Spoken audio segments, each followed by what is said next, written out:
I would like to welcome everyone to this annual council meeting and extend a special welcome to our visitors from our twin town in Mauritius, Grand Port, Mr. Shyam Tilak, Chief Executive, and Mr. Nirmal Domar, Chairperson, who are visiting Spelthorne to belatedly celebrate the 5th anniversary of our twinning on the 19th of May 2009. Please note that this meeting is being recorded. Can I ask you to turn off your mobile phones or switch them to silent mode? In the event of the fire alarm sounding, please follow the staff out of the building and congregate on the grass in front of the council offices. Please do not use the lift. Item 1 is the election of the Mayor. But before I ask for nominations for the election of the Mayor for the next municipal year, I would like to take this opportunity to report on my year as Mayor. Here goes. It was a very warm morning at last year's Junior Citizens' Day, and someone had asked me to wear my robes. The children liked to see the Mayor dressed like that, I was told. A little girl looked up with a puzzled expression at my perspiring face. "Why are you wearing those funny clothes?" she asked. "Are you going to a fancy dress party?" At last year's annual council meeting, I promised to try not to confuse dignity with pomposity. But I am pleased to say that the good citizens of Spelthorne would never have given me the chance to do so. Kay and I were being wheeled round on a float during Ashford on the Map when a young boy's voice could be heard. "Dad, who is the man with the shiny necklace?" "Dunno, son," came the reply. "But from the size of that medallion, he must be Del Boy's older brother." Distinguished guests, ladies and gentlemen, in addition to my promise to avoid pomposity, I promised to try to do two other things. One was to review how the mayoralty worked, and the other was, of course, that the Mayoress and I would make Spelthorne sparkle. So, with the support of the leader and chief executive, we looked at how the mayoralty in Spelthorne worked to see if things could be improved, both for the benefit of the citizens of the borough and the mayor. There were three areas that we identified. Firstly, I would like to thank Terry Collier and the finance team for working on new ways to enhance the financial systems that mayors use.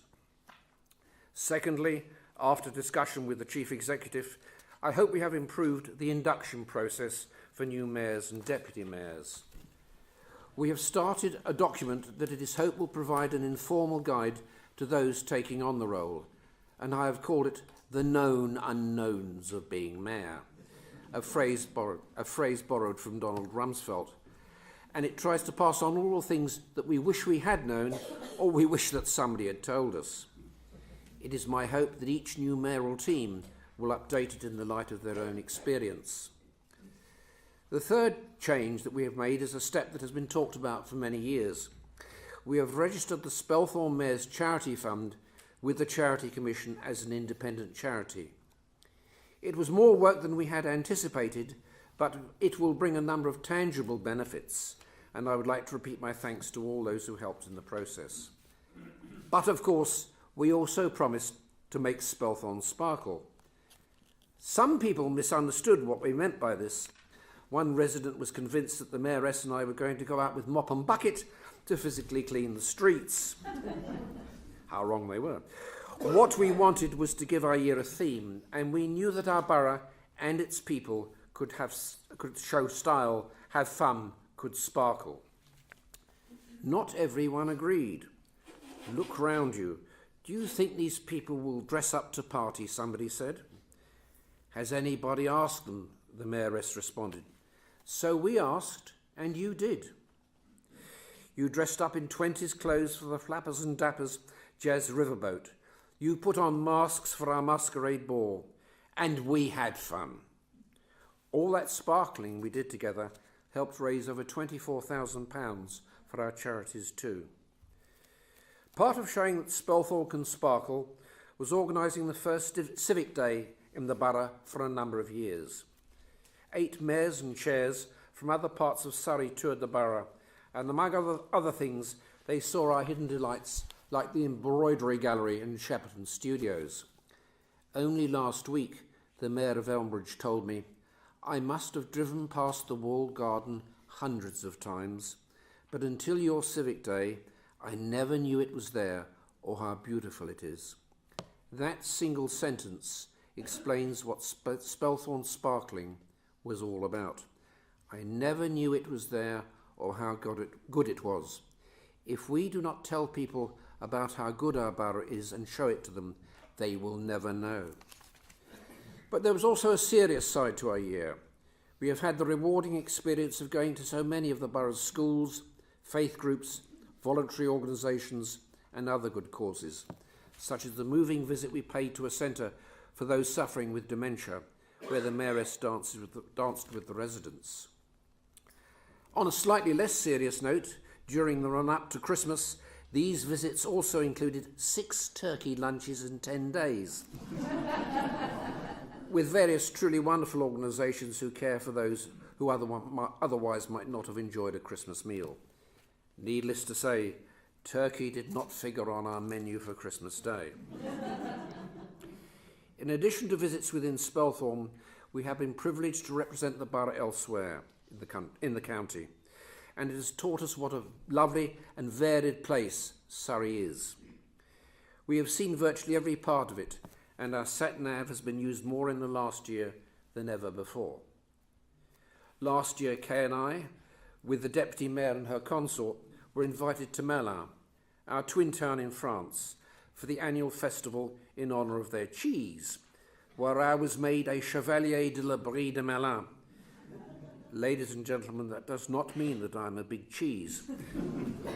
But I hope that our visit and messages that we have subsequently exchanged with Monsieur le Maire have reassured the Melunais that although Spelthorne voted so strongly in favour of Brexit, that was not a vote against our twinning or against our friendship with the people of Melun.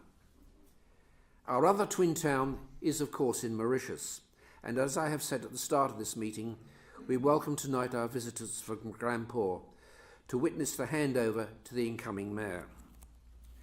Kay and I have already had the pleasure of meeting them, and we have also met representatives of the Friends of Melun, a local group who are trying to strengthen the links we have with both our twin towns.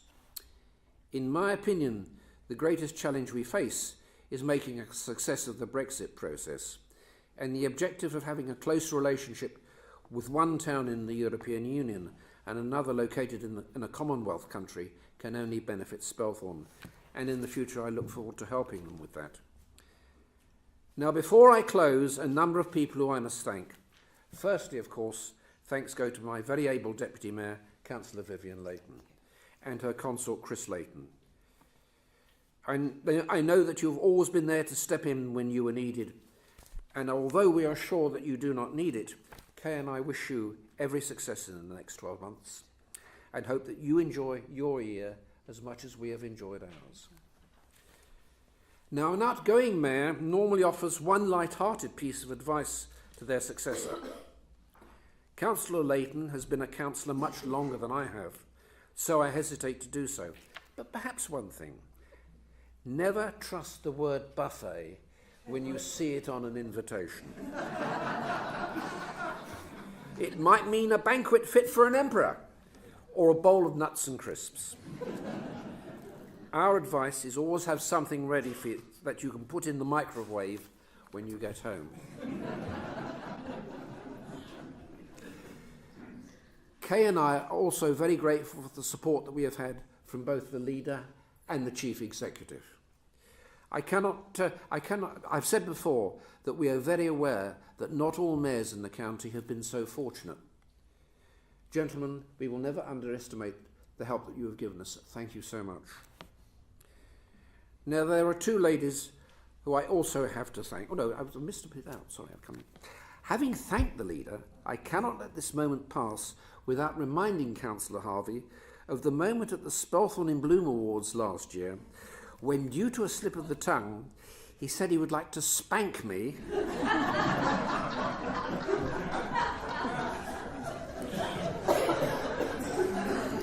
and he probably has from time to time, when he intended to say that he would like to thank me.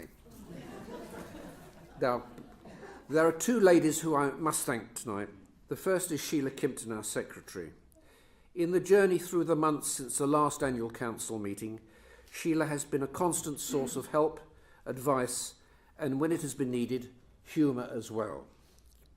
At our regular weekly catch-up meetings, when Sheila and the Mayoress agree on something, I stood absolutely no chance at all of changing it. Which leads me to the Mayoress and my penultimate thanks. This mayoralty has always been a partnership, but the Mayor has no doubt which of the two of us attracted most interest. Somebody called me the Prince Philip of Sunbury.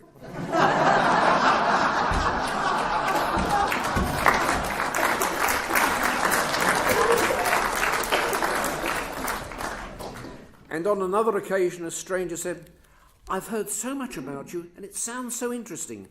Will you come and speak to our lunch club? And you can bring him too." Darling, I am proud to have been your mayor. You have been a wonderful mayoress for the borough. The final thanks, though, go to you, the council and the people of Spelthorne, who have done Kay and I the honour of making us your mayor and mayoress. When we wake up tomorrow, it certainly will not be with a sense of jubilation that it is all over, nor with disappointment, but with a sense of satisfaction that we hope we have done the job to the best of our ability. So we come to the end, and I have pondered for a long time how to conclude my last speech as mayor. I did consider adapting the words of the Ray Charles single and sing to you, "Take these chains from my neck and set me free." But for all our sakes, I decided against it. In the end, there is only one way for me to finish. Distinguished guests, ladies and gentlemen, thank you for giving Kay and I the opportunity of a lifetime and memories that we will cherish forever. But always remember that it is Staines on Thames and Spelthorne on Sparkle. Thank you.